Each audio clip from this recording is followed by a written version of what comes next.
A couple days later, I went back to that emergency room. It was an 8-hour wait.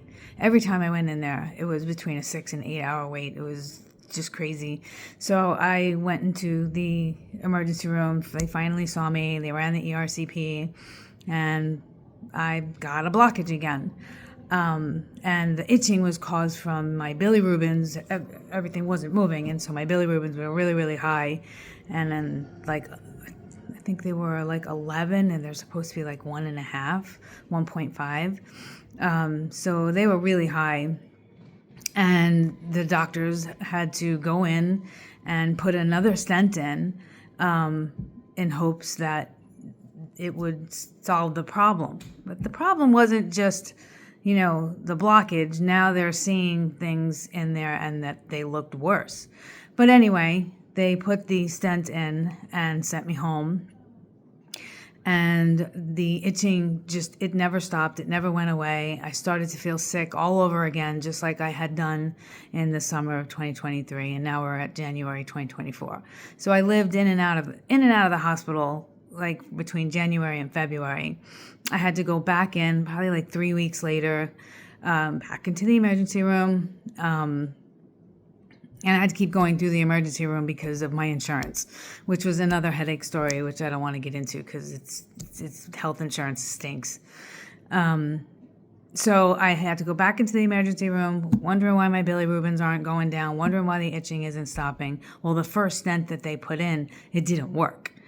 And this blockage was getting worse. So they did a biopsy. They did a couple more biopsies, and because it came back as high-grade dysplasia, they said that they could put in a permanent stent, so that this would just last. You didn't have to have it changed or anything like that.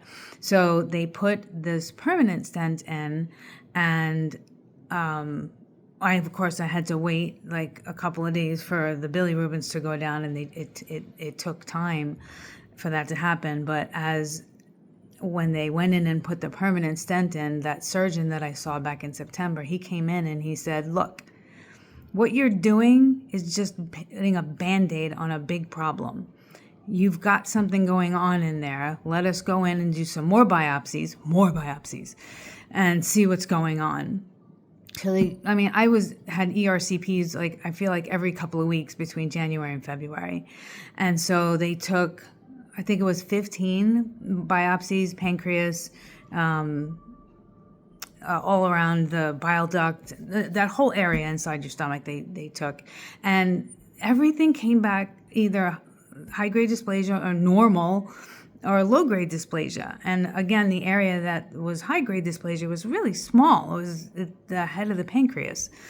And the doctor, when he came back to me, he said, look, I know that these came back and it's not saying cancer, but I'm telling you what I'm seeing, and this is cancer. And he was really serious about it, and he scared me. And he said, the only way to fix this is the Whipple surgery and chemo. And so I succumbed to the fact that I had to have Whipple surgery. So we had scheduled it. So it was like February, and the first available appointment was April 2024.